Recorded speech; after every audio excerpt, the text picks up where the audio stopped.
Olá! E hoje é dia de Clube do Livro. No vídeo de hoje nós vamos continuar a leitura do livro Mundo Regenerado, de autoria de Divaldo Franco e Joana de Ângeles, a sua mentora espiritual. Nós vamos abordar o capítulo 3, cujo título é Sinfonia Imortal. Vamos lá? Eu sou a Karina Manque, seja muito bem-vindo ao canal do autoconhecimento, da expansão da consciência e do despertar espiritual. Vamos à leitura! Tudo o que se movimenta é vida no seu esplendor inicial até a glória inalterável do pensamento. A evolução não teria sentido se ela parasse num determinado ponto, porque esse ponto significaria o limite grandioso desse processo e a estreiteza da finalidade existencial. Significaria a relatividade do infinito e, portanto, ilógico o sentido da vida. Ou seja, o que ela quer dizer aqui? Que a gente sempre está em evolução. A evolução ela não para num ponto específico. Nós sempre estamos aprendendo um pouquinho mais. Sem cessar, tudo se move e se aperfeiçoa, desde a primeira bactéria até as galáxias. E um considerável painel de ocorrências constitui a paisagem atraente e fascinante para o infindável processo criador do universo. Deus está sempre criando, a todo momento, desde sempre e para sempre, Deus está criando. Desde os tempos mais primórdios, a preocupação pela relativa imortalidade inspirou o ser humano a escrever ou cantar a respeito da criação e da morte. Foi a morte, no processo da evolução antropomórfica, que mereceu os primeiros ritos numa forma de respeito e do temor à cessação dos movimentos e ações dos seres humanos. Teologias super esquisitas e compatíveis com os níveis sociais e culturais dos povos procuraram demonstrar a indestrutibilidade da energia criadora, firmando terríveis conspirações com as forças cósmicas incompreendidas, mas que se manifestavam sem cessar. Variaram as apresentações pós-mortem, ou seja, pós-morte, envoltas em temerosas fantasias, heranças das lendas e memórias trágicas das gerações anteriores. Dividiu-se o mundo em material e espiritual, num combate injusto para que um predominasse sobre o outro.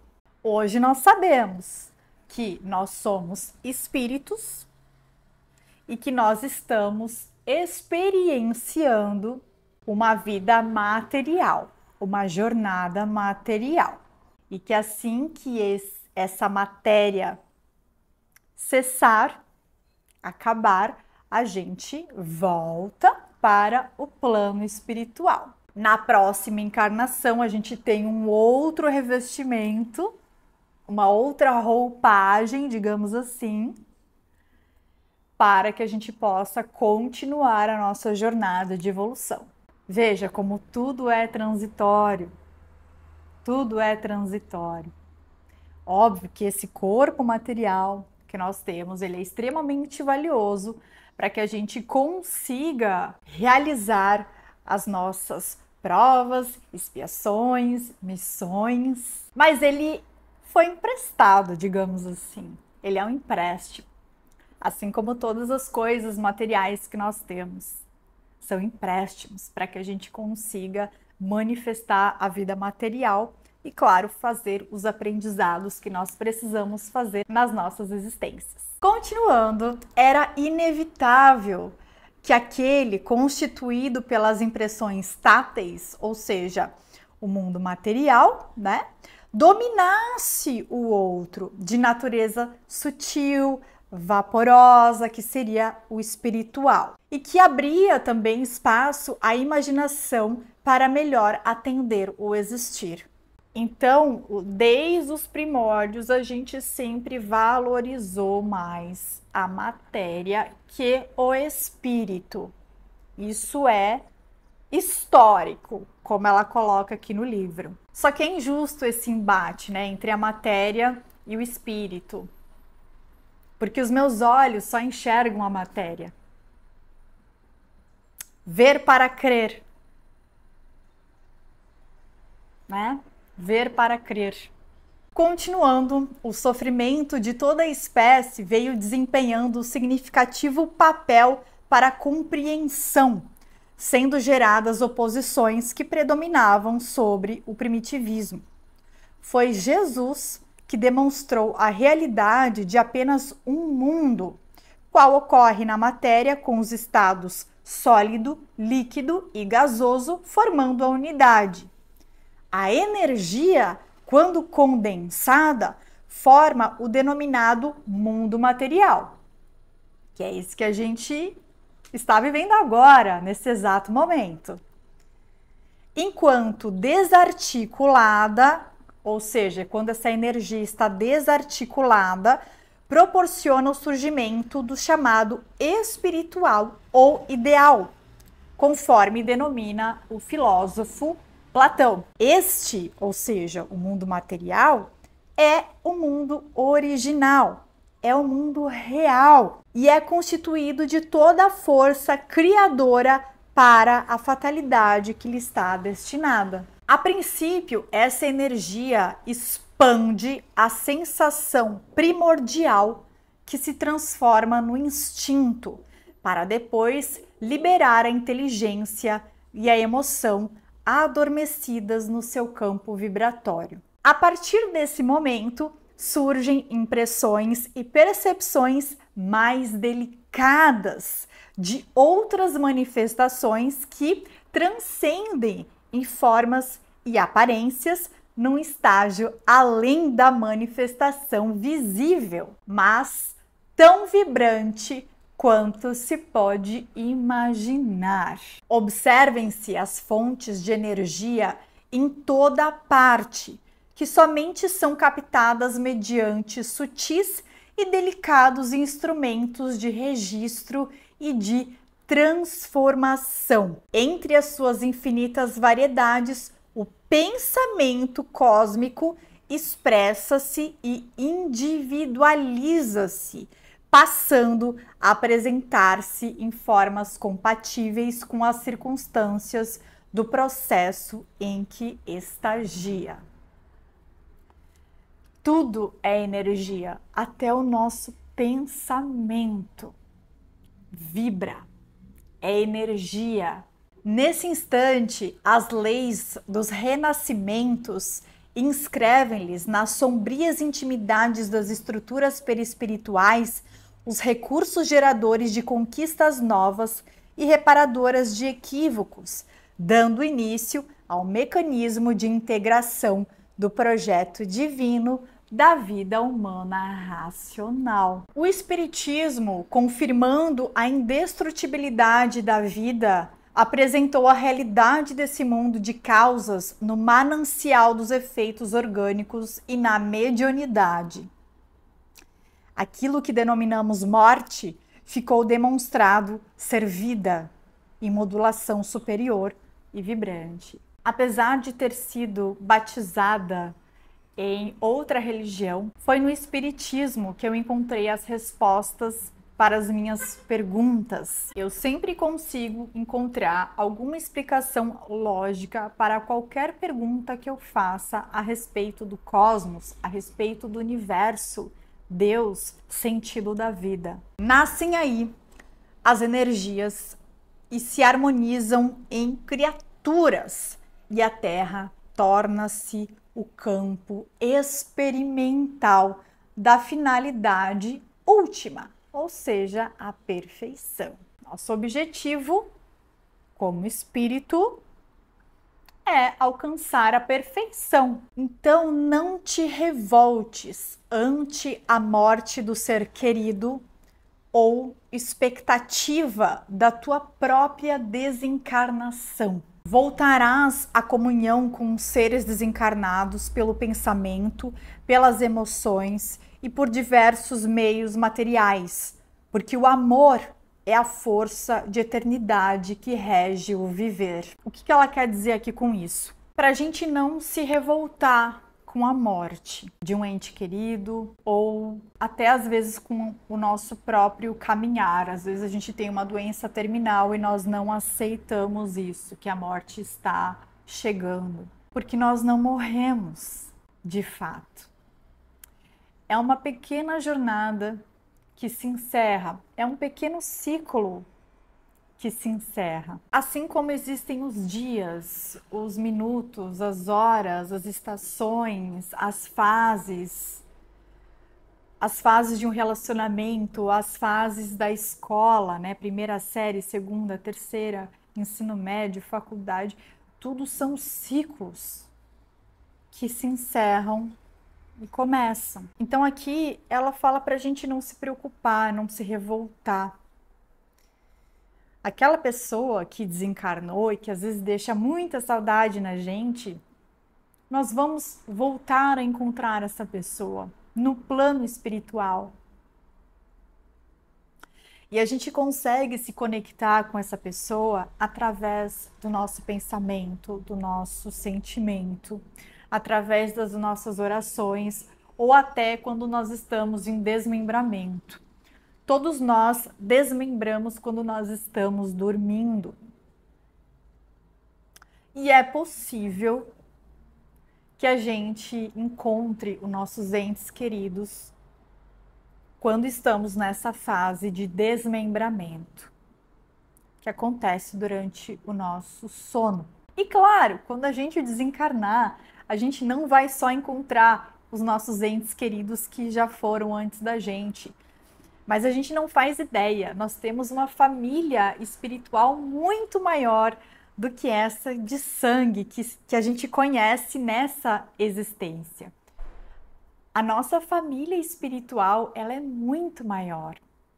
Nós vamos encontrar entes queridos de outras encarnações que estavam nos aguardando, que estavam torcendo, que estavam nos ajudando na nossa existência, na nossa última existência,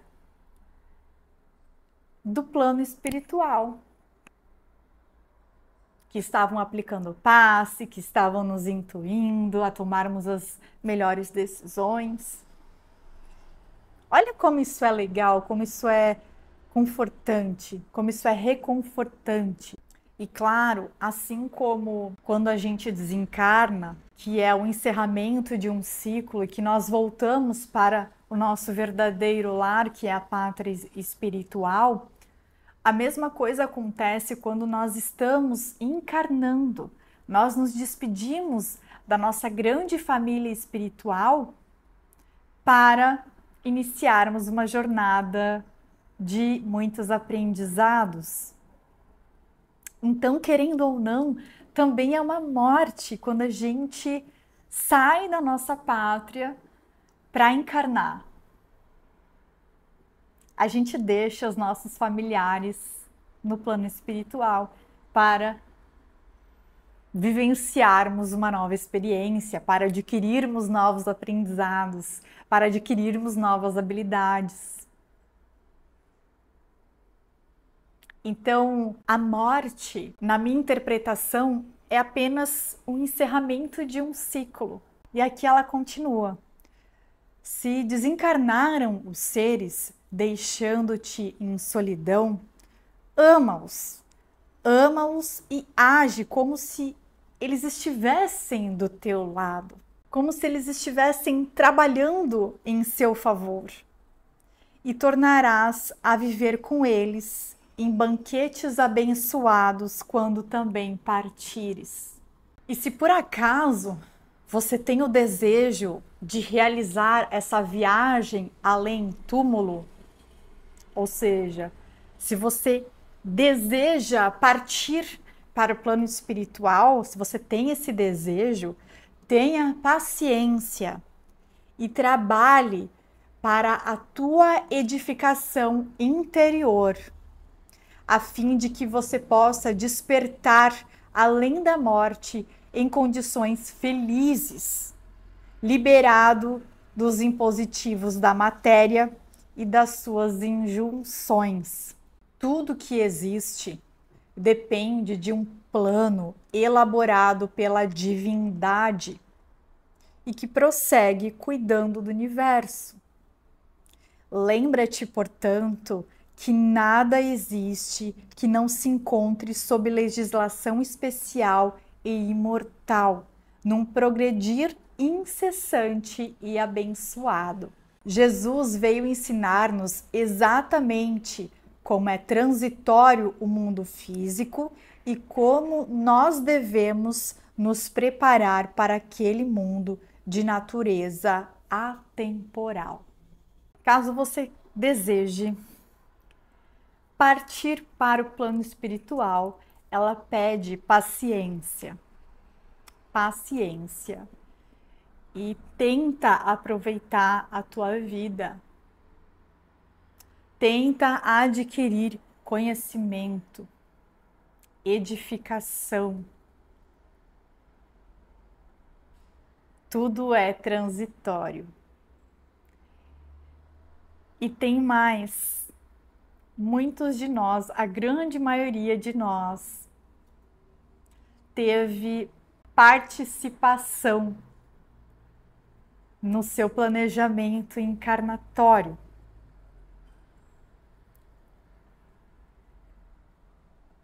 Então, às vezes, parece que está difícil demais bancar a encarnação, mas saiba que você teve participação neste planejamento. Nós, em conjunto com os nossos pais, nos escolhemos. Nós escolhemos os lugares, as famílias, a área de atuação e até às vezes escolhemos coisas bem difíceis mesmo, como doenças. Agora, até que ponto cada um consegue escolher participar do seu planejamento reencarnatório depende também do nosso merecimento em encarnações anteriores. Mas os nossos anjos da guarda ou guias espirituais estão sempre nos orientando neste processo. Vamos continuar. Jesus retornou aos seus e aos outros, a fim de coroar com a verdade as suas palavras antes enunciadas.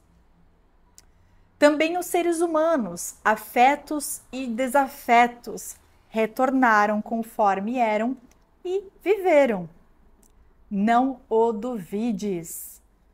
Ora em silêncio e suplica a Deus que os abençoe e os auxilie a fazerem-se sentidos pela tua ternura. E aqui ela volta a falar então sobre as pessoas que já desencarnaram e que nos fazem falta. Então, ora em silêncio e suplica a Deus que os abençoe e os auxilie a fazerem-se sentidos pela sua ternura.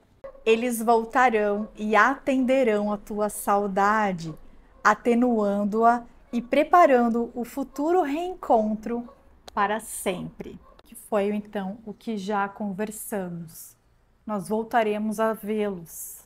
Cedo ou tarde nós voltaremos a ver e conviver com as pessoas que já partiram para a pátria espiritual, que estão lá ou se recuperando, ou já estão trabalhando, já estão estudando, já voltaram à vida normal e estão aqui olhando por nós, que eu sei que muitas vezes dói, mas que é necessária para o nosso aprendizado e aprimoramento da nossa alma, do nosso espírito.